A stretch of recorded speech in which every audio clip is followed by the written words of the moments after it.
Story zone, তোমার অনুভূতিদের খুঁজে নাও এখানেই। আরুর চোখ এতক্ষণ বন্ধ ছিল, সে ধীরে ধীরে নিজের চোখ খুলে সঙ্গে সঙ্গে দৃষ্টি একে অপরের উপর স্থির হয়ে যায়। আরু চোখ নামিয়ে নেয়, তারপরে উঠে দাঁড়ায়। সকালটা শুরু হয়েছিল একদম ফুরফুরে মেজাজে। আরু কলেজের জন্য পুরোপুরি প্রস্তুত। এক দৌড়ে নিচে নেমে আসে। তখনই চোখ যায় ডাইনিং টেবিলে বসা রুদ্ধের দিকে। সঙ্গে সঙ্গে পা থেমে যায়, কিছুক্ষণের জন্য স্তব্ধ হয়ে যায়। পরনে ধবধবে সাদা ডক্টরি অ্যাপ্রনের ভেতর ডিপ ব্লু ফিডেড শার্টের হাতার বোতাম খোলা, প্যান্ট কালো একদম স্ট্রেট কাট, যা লম্বা গড়নকে আরো উজ্জ্বল করে তুলেছে। রুদ্ধের এমন কিলার লুকে এক ঝলকেই অষ্টাদশীর হৃদয়ে ভূমিকম্প হয়ে যায়। কিন্তু এক নজরেই ভালো মুড একেবারে তেতো হয়ে যায়। রুদ্ধ ভাইয়ার পাশের চেয়ারে খালি থাকার কথা, অথচ সেখানে তানহা বসে আছে। আরও চুপচাপ টেবিলের কাছে গিয়ে দাঁড়ায়, চোখ সরু করে একবার তানহার দিকে তাকায়, তারপর মনে মনে বিড়বিড় করে, রুদ্ধ ভাইয়ার পাশে তো শুধু আমিই বসবো, অন্য কেউ কেন? অন্যদিন হলে হয়তো ঝগড়া করত, কিন্তু এখন কিছু না বলে পেছন ফিরেই চলে যেতে লাগলো। কিন্তু হঠাৎই পেছন থেকে একটা ভারী অথচ নরম গলা ভেসে আসে। আরু, কোথায় যাচ্ছিস ব্রেকফাস্ট না করে? রুদ্ধ ভাইয়ার কণ্ঠ শুনেই আরুর পা থমকে যায়, কিন্তু মুখটা গোমরা করেই সে পেছন ফিরে তাকায়। চোখ নামিয়ে ধীর গলায় বলে, বসার জায়গা তো নাই। রুদ্ধ এবার পাশে তাকায়। ঠিক ডান দিকে তানহা বসে আছে, কিন্তু সে কিছু বলে না, শুধু এক মুহূর্ত তাকিয়ে থাকে। আরও ওর চোখের ভাষা বুঝতে পারেনি, কিন্তু তানহার মুখের রাগ একেবারে স্পষ্ট। আরও আর কিছু না বলে গিয়ে সোফায় বসে পড়ে। একটু পরেই সে অবাক হয়ে যায়, রুদ্ধ নিজেই খাবারের দুটো প্লেট নিয়ে পাশে এসে বসেছে। আরও অবাক হয়ে তাকিয়ে থাকে। রুদ্ধ ভাইয়া আসলেই আরুর জন্য উঠে এসেছে। শরীরের ভেতর একটা হালকা শিহরণ খেলে গেল। রুদ্ধ এবার শীতল দৃষ্টিতে আরুর দিকে তাকালো, সঙ্গে সঙ্গে আরুর বুক কেঁপে ওঠে। সে দৃষ্টি নামিয়ে নেয়। রুদ্ধ যখন নিঃশব্দে তাকায়, অষ্টাদশীর মনে তখন যুদ্ধ বেঁধে যায়। কোনটা বেশি বাজে, চাহনি নাকি নিজের বুকে তৈরি হওয়া ঢেউ? আরও মনে মনে বলতে থাকে, উফ, এটাই কি প্রেম? এদিকে তানহার চোখে তখন আগুন জ্বলছে, কিন্তু পরিবারের অন্যরা যেন ব্যাপারটা লক্ষ্যই করলো না। রুদ্ধ চুপচাপ একটা পাউরুটিতে জ্যাম লাগিয়ে আরুর প্লেটের সামনে রাখলো। আরও তো তখন পুরো এমনিতেও জ্যাম পাউরুটি ফেভারিট। যদি রুদ্ধ ভাইয়ার হাতের স্পর্শ থাকে তাহলে তো কথাই নেই। 2 সেকেন্ডের মধ্যেই প্রথম টুকরাটা শেষ করে ফেললো। রুদ্ধ এবার একের পর এক 5টা পাউরুটিতে জ্যাম লাগিয়ে আরুর সামনে রাখে, কিন্তু সেগুলো শেষ করতেও আরুর 5 সেকেন্ডের বেশি সময় লাগেনি। ব্রেকফাস্ট শেষে আরু পিহুর জন্য যেন অপেক্ষা করছিল। তখনই নূরজাহান বেগম রুদ্ধের সামনে এসে বলতে থাকলেন, তোর কোনো চেনা পরিচিত ছেলে থাকলে একটু কথা বলিস তো বাবা। রুদ্ধ কফি খাচ্ছিল, হাত থামিয়ে তাকে জিজ্ঞাসা করলো, কার জন্য মামুনি? নূরজাহান বেগম স্বাভাবিক কণ্ঠেই বললেন, কার জন্য আবার? আমাদের তানহার জন্য। তৎক্ষণাৎ আরুর চোখ বড় বড় হয়ে গেল। তানহার জন্য? মানে তানহার সাথে রুদ্ধ ভাইয়ার বিয়ের কথাবার্তা হচ্ছিল, তাই না? মানে রুদ্ধ ভাইয়ার সাথে তানহার বিয়ে হবে না? ওহ মাই গড! একটার পর একটা গুড নিউজ। মুখে আপনা আপনি হাসি ফুটে উঠল, এমন এক হাসি যা ঠোঁট থেকে সরানোই সম্ভব না। রুদ্ধ তখনও গম্ভীর কণ্ঠে বলল, ঠিক আছে, আমি কথা বলে জানাবো। আচ্ছা বাবা। এদিকে তানহার চোখ বড় বড় হয়ে গেছে। তানহার মায়ের দিকে তাকিয়ে আছে, কিন্তু তানহার মা চুপচাপ, কোনো কথা বলছেন না। তানহার রাগ যেন তাকে পুড়িয়ে দিচ্ছে। সে চেয়েছিল রুদ্ধকে বিয়ে করতে, আর এখানে হচ্ছে ঠিক উল্টো। ঠিক তখনই পিহু চলে এলো। আরু ও পিহু একসাথে বাড়ি থেকে বেরিয়ে গেল কলেজের উদ্দেশ্যে। গাড়িতে বসে আরুর মনটা যেন একেবারে ফুরফুরে হয়ে গেল। সে মনে মনে বলতে থাকলো, এখন আর কোনো বাধা নেই, এখন রুদ্ধ ভাইয়া শুধুই আরুর। ঠিক তৎক্ষণাৎ আরুর নাকে ভেসে আসলো ম্যান্ডেলা ফলের পারফিউমের ঘ্রাণ। সেই ঘ্রাণে যেন অষ্টাদশীর পুরো পৃথিবী থমকে গেল। আর শুধু রুদ্ধ ভাইয়ের উপস্থিতি স্পষ্ট হলো। বুঝতে বাকি রইল না এটা রুদ্ধের পারফিউমের ঘ্রাণ। রুদ্ধ ড্রাইভিং সিটে বসে গাড়ি চালাচ্ছে, আরও চোখ বন্ধ করে সেই ঘ্রাণ নিতে থাকলো। আরও মনে মনে বলে, রুদ্র ভাইয়া, আপনার পারফিউমের সুবাস আমার হৃদয়ের কম্পন কেন তোলে? তারপর ধীরে ধীরে চোখ খুলে রুদ্ধের দিকে তাকালো। এবার চোখ নামিয়ে মুচকি হাসতে থাকে। এই বিষয়টা পিহু খেয়াল করলো। সে আরুর দিকে তাকিয়ে বলে, কিরে, তুই এত হাসছিস কেন? আরুর ধ্যান ভাঙে। সে কিছু বলতে যাবে, আগেই রুদ্ধ গভীর কণ্ঠে বলে উঠল, মনে রং লেগেছে তাই। আরু ফ্রিজ হয়ে গেল। চোখ ফ্যাল ফ্যাল করে রুদ্ধের দিকে স্থির হয়ে থাকলো। মুখ আপনা আপনি হাঁ হয়ে গেল। পিহু তখন উচ্চস্বরে হেসে উঠে বলল, কিরে আলো, তোর মন আবার কি করে রং লাগলো? লাল, নীল নাকি সবুজ? আরও রাগী চোখে পিহুর দিকে তাকালো। তারপর কিছু না বলে মুখ ঘুরিয়ে জানালার দিকে তাকিয়ে মনে মনে বলতে লাগলো, অসভ্য বদমাইশ ডক্টর কোথাকার। রং লেগেছে ঠিকই বলতে পারলি, কিন্তু এটা বলতে পারলি না যে কার রং লেগেছে। এত বড় হার্টের ডক্টর, কিন্তু নিজের রোগীকে বোঝার একটুও ক্ষমতা নেই। গাড়ির জানালা দিয়ে বাতাস এসে গালে লাগছে।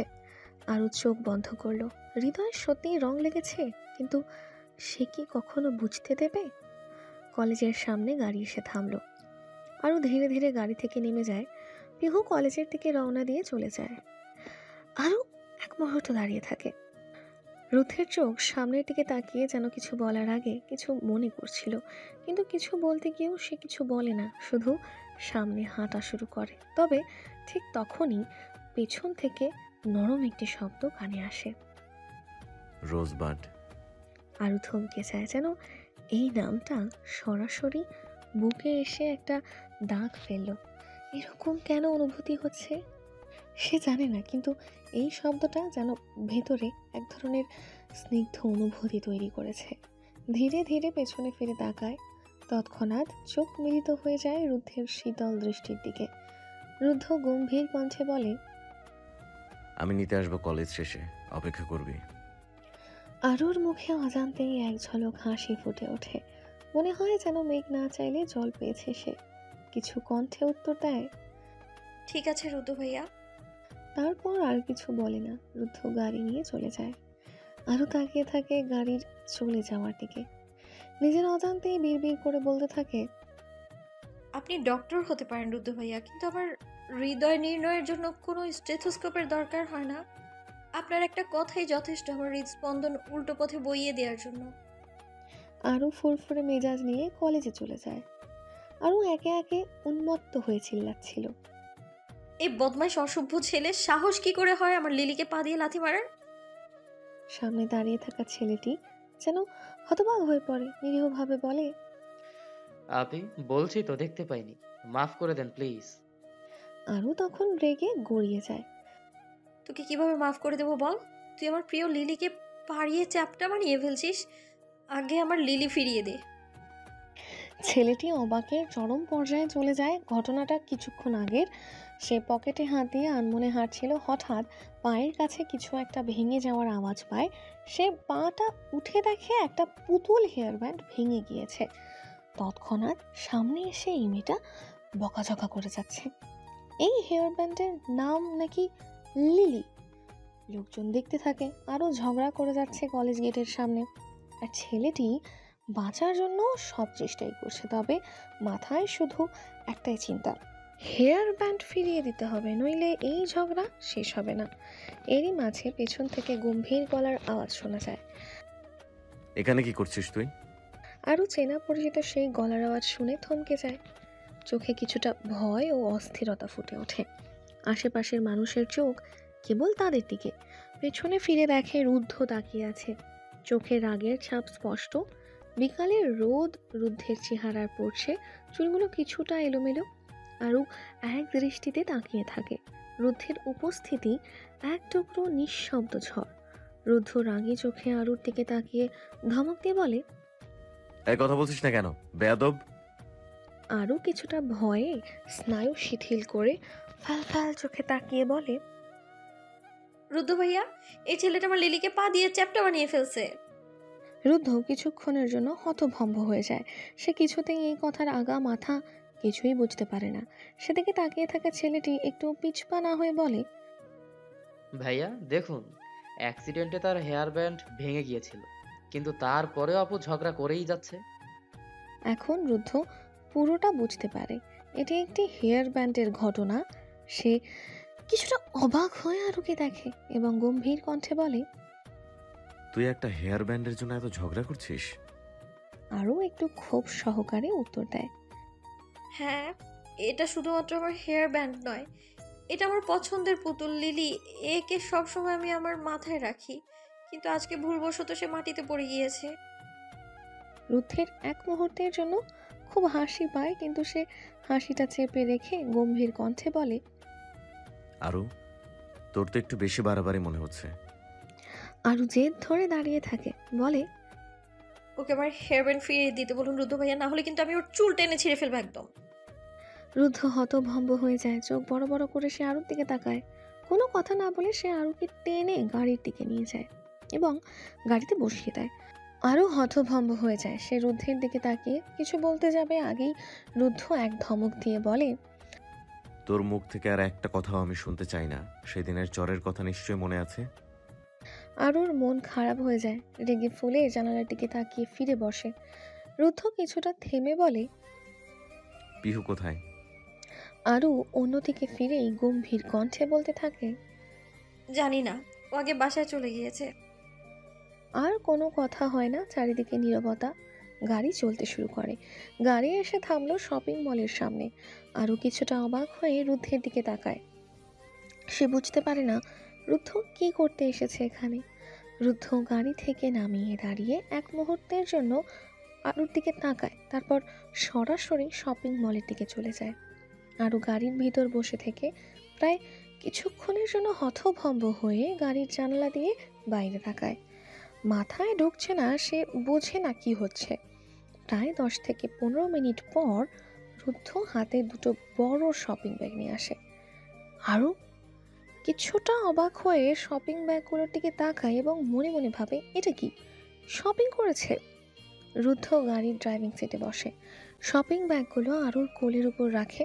আরও এবার আরও অবাক হয়ে যায়। সে ধীরে ধীরে রুদ্ধের দিকে তাকিয়ে বলে, এগুলো কি? রুদ্ধ গম্ভীর কণ্ঠে একেবারে সরলভাবে বলে, খুলে দেখে নে। আরও অস্থিরভাবে শপিং ব্যাগগুলো খুলে ফেলল। মুহূর্তের মধ্যে মুখে হাসি ফুটে ওঠে, কারণ ব্যাগের ভিতর ছিল বিভিন্ন স্টাইলে এবং বিভিন্ন রঙের পুতুল দেওয়া হেয়ার ব্যান্ড। সে লিলির কথা এক মুহূর্তের জন্য ভুলে যায়। এখন মনে হয় একটা হারিয়েছি, তবে আরও 100টা পেয়েছি। ক্ষতি কিসের? মুখে হাসি ফুটে ওঠে। সে একে একে হেয়ার ব্যান্ডগুলো খুলে দেখছিল আর মাথায় দিয়ে নিজের চেহারা আয়নার দিকে দেখতে থাকে। সে পুরোপুরি মুগ্ধ হয়ে মাথার উপর একটি হেয়ার ব্যান্ড দিয়ে দেখতে থাকে। রুদ্ধ আর চোখে আরুর কার্যকলাপ দীর্ঘক্ষণ যাবৎ লক্ষ্য করছে। এই মেয়ের মধ্যে কত পরিমাণ ছেলে মানুষই, সেটা সে খুব ভালো করেই বুঝে গিয়েছে। আরও ভীষণ খুশি। ঠিক সেই মুহূর্তে একটি কালো রঙের গাড়ি তাদের গাড়ির পাশে কাটিয়ে দ্রুত স্পিডে চলে যায়। রুদ্ধ এক মুহূর্তের জন্য চমকে যায় এবং গাড়ি সামলাতে একটু নিয়ন্ত্রণ হারিয়ে ফেলে। গাড়িটি সামলে থামানোর পর আরও কিছুটা ঝুঁকে পড়ে, চেহারায় কিছুটা ভয় ভর করে।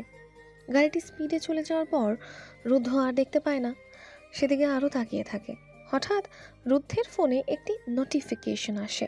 সে সেটির দিকে তাকিয়ে কিছুটা চিন্তিত হয়। রুদ্ধ তৎক্ষণাৎভাবে গাড়ি থামিয়ে দিয়ে আরুর দিকে তাকিয়ে গম্ভীর কণ্ঠে বলে, গাড়ি থেকে নাম। আরু কিছুটা হতভম্ব হয়ে দাঁড়িয়ে থাকে। সে বুঝতে পারে না রুদ্ধ কেন এমন আচরণ করছে। রুদ্ধ খুব জোরে ধমক দিয়ে বলে, গাড়ি থেকে নামতে বলেছি তোকে।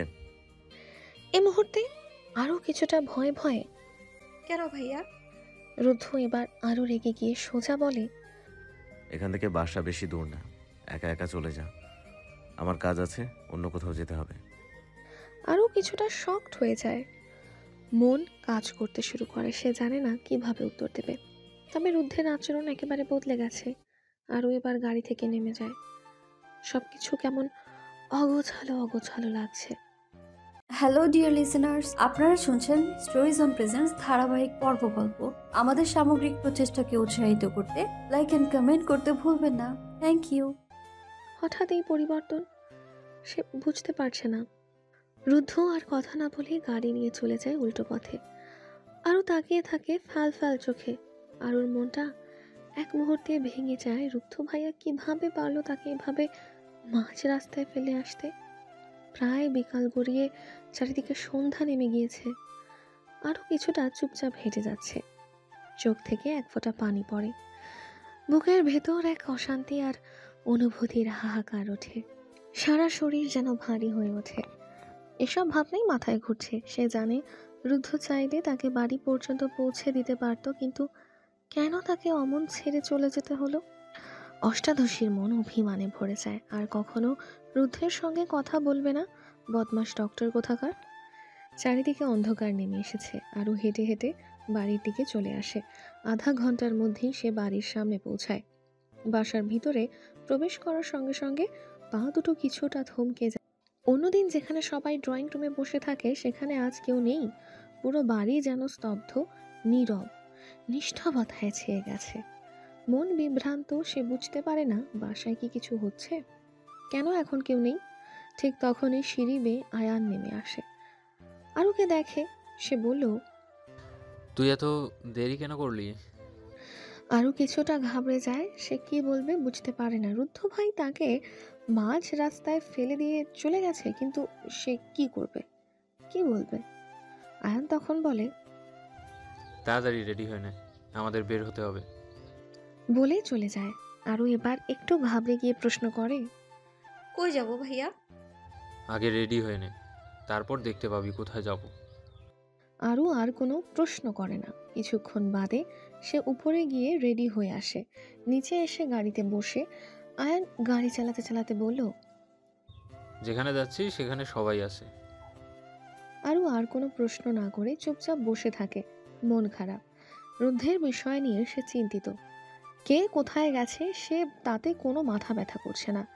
গাড়ি এসে থামে একটি কমিউনিকেশন হলের সামনে, যেখানে বড় অনুষ্ঠান চলছে।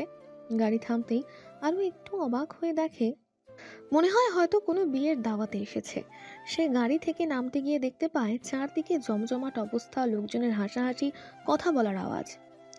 আরও কিছুটা অবাক হয়ে ভিতরে প্রবেশ করে। চারিদিকে তাকিয়ে সে পরিবারের সদস্যদের খুঁজে দেখতে থাকে, তবে সে কোথাও তাদের পায় না। আরও এক পাশে গিয়ে দাঁড়িয়ে থাকে। চোখ পরিবারের সকলকে এক এক করে দেখে, তবে তাদের মধ্যে কোনো সান্ত্বনা পায় না। একটু চুপচাপ দাঁড়িয়ে সে ভাবতে থাকে, কি হচ্ছে এখানে? পিহুকে খুঁজে পাচ্ছে না সে। কিছুটা চিন্তিতভাবে এক পাশের মেঝে দিয়ে চোখ বোলায়, কিন্তু পিহু কোথাও নেই। সে আরও একটু এগিয়ে যায়। হঠাৎ আরুর চোখ যায় সিঁড়ি বেয়ে নামা পিহুকে এবং সঙ্গে আসা দুইটি মেয়েকে লক্ষ্য করে। একটানা দাঁড়িয়ে থাকে আরু, চোখে কিছুটা বিভ্রান্তি। চোখ পড়ল এক মেয়ের দিকে, যেটি একটু বেশি সেজে উঠেছে, মেরুন কালারের লেহেঙ্গা। আরুর মনে হয় না এই মেয়েকে সে আগেও কোথাও দেখেছে। সে মেয়েটিকে স্টেজে নিয়ে বসানো হলো। আরু সেদিকে কিছুটা বিভ্রান্ত নিয়ে তাকিয়ে থাকে। তখনই আহসান খান এবং ইব্রাহিম খান, যাদের দেখার সাথে সাথেই মেয়েটির মাথায় হাত দিয়ে কিছু কথাবার্তা বলে। তবে এসব ঘটনা যেন কোনোভাবেই মাথায় ঢুকছে না। আর ঠিক তখনই পিহু পাশে এসে হালকা খোঁচা দেয়। আরও পিহুর দিকে তাকিয়ে প্রশ্ন করে, এখানে কি হচ্ছে বলবি আমায়? আরে রুদ্র ভাইয়ের সাথে বাবার মেয়ে লিসার এঙ্গেজমেন্ট। আরও যেন পায়ের নিচে মাটি সরে যাওয়ার মতো অনুভব করে। আরুর এক মুহূর্তে মাথায় বাজ পড়ে। মনে হয় পৃথিবীটা এলোমেলো হয়ে গেছে। চোখে জল আসে, কিন্তু সে সেগুলো সাবধানে মুছে ফেলে, যেন কেউ দেখতে না পায়। হৃদয়টা যেন রক্তাক্ত হয়ে যায়। এতদিন ধরে যে সম্পর্কের অগোছালো দিকগুলো সে ভালোবাসত, এখন সেগুলো এক মুহূর্তে ভেঙে গেল। এমনই অবস্থায় পিহু সামনের দিকে তাকিয়ে বলে, ওই দেখ রুদ্র ভাই চলে এসেছে। আরও কাঁপতে কাঁপতে স্টেজের দিকে তাকায়। রুদ্ধ ফর্মাল পোশাকে একদম সজ্জিত, কালো প্যান্ট আর সাদা শার্টে সজ্জিত। রুদ্ধের হাসি যেন আরও তীব্রভাবে বুকের মধ্যে ধ্বনি তুলতে থাকে। রুদ্ধের মুখে হাসি, এই হাসি দেখে আরুর বুকটা যেন ভেঙে যাচ্ছে। হৃদয় হাহাকার করছে। সে মনে মনে বলতে থাকে, এটাই তাহলে আপনার গুরুত্বপূর্ণ কাজ ছিল রুদ্র ভাইয়া? তখনই সাইমা বেগম এবং নূরজাহান বেগম স্টেজে উঠে আসে। আরও তাদের দেখে নীরব হয়ে থাকে। রুদ্ধ তখন লিজা নামক মেয়েটির আঙুলে আংটি পরিয়ে দেয়।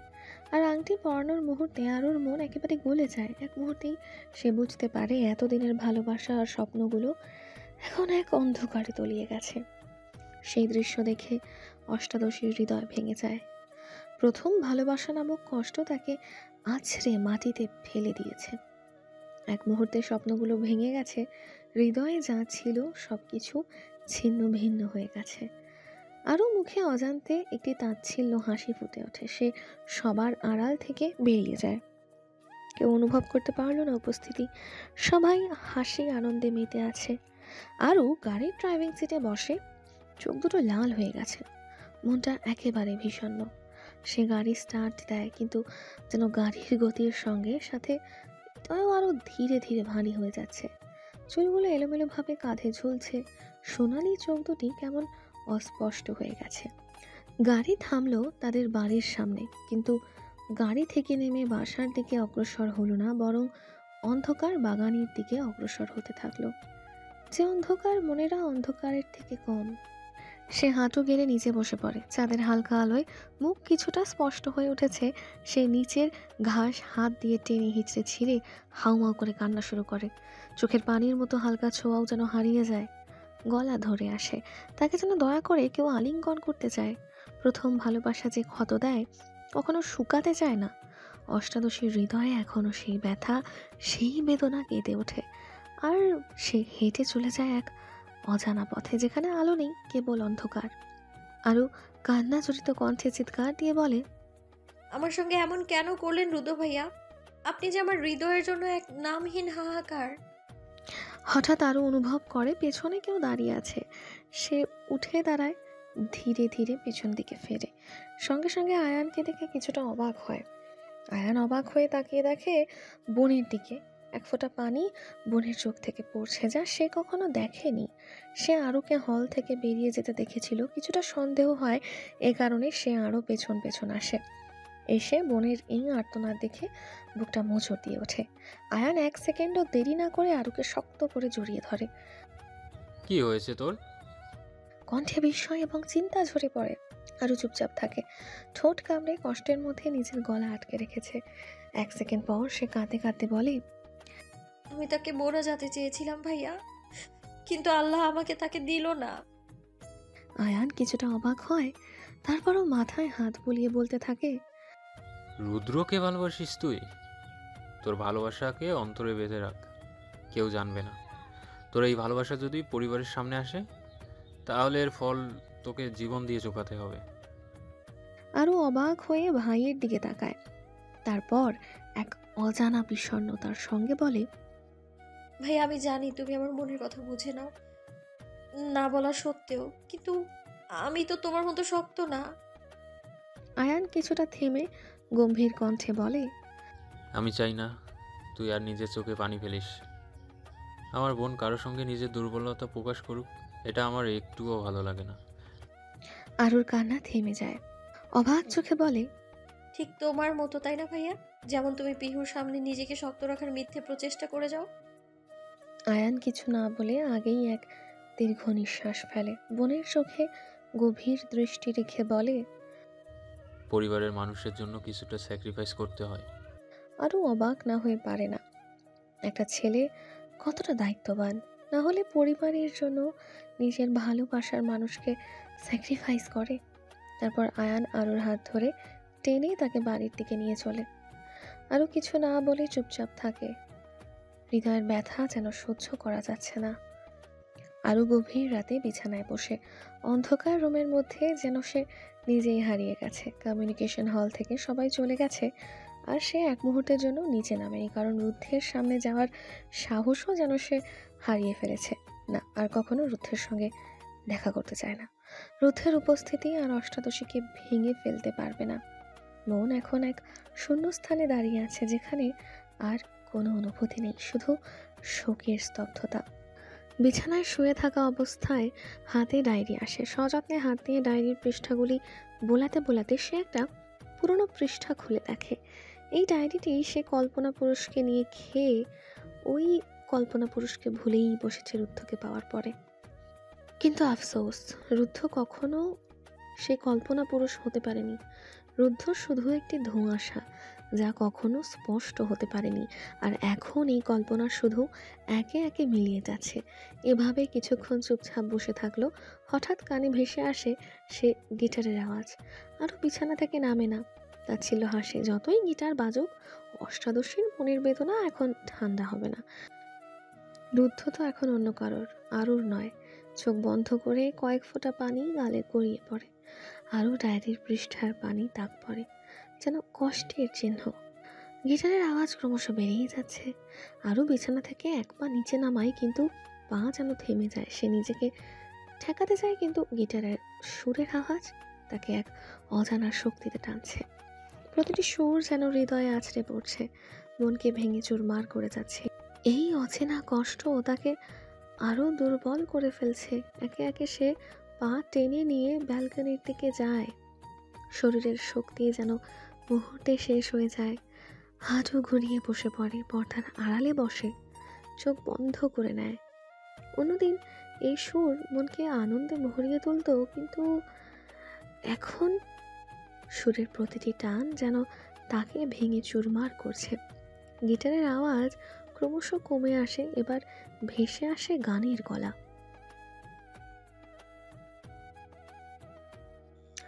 আরও ঠোঁট কামড়ে কান্নার আওয়াজ দমানোর চেষ্টা করে, যেন দুঃখ আর কষ্ট কোনোভাবেই বাইরের জগতে না বেরিয়ে আসে। ভালোবাসা এত কষ্টের কেন? যখন ভালোবাসা শুধু আঘাত হয়ে ফিরে আসে, হৃদয়কে পোড়াতে পোড়াতে ছারখার করে দেয়।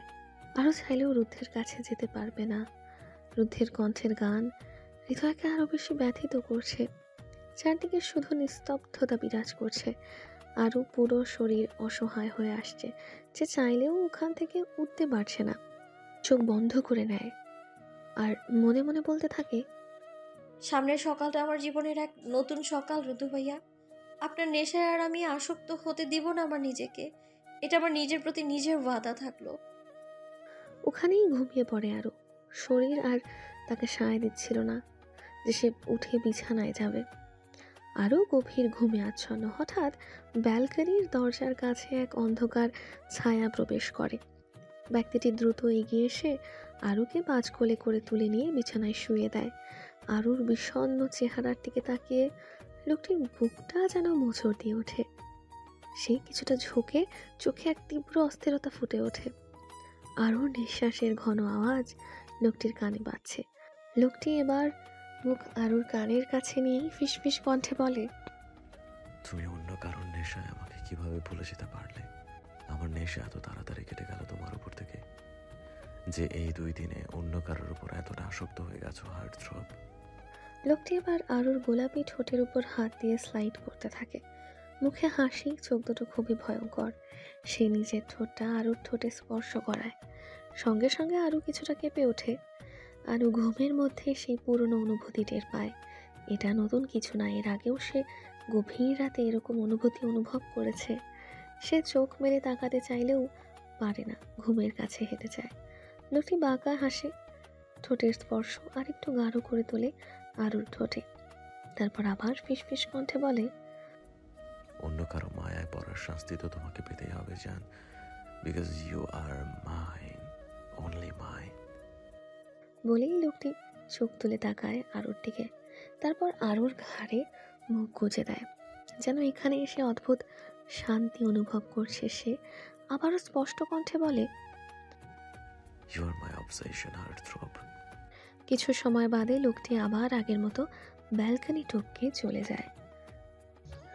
শেষ 3 দিন আরুর অদ্ভুত এক স্থবিরতার মধ্যে কেটেছে।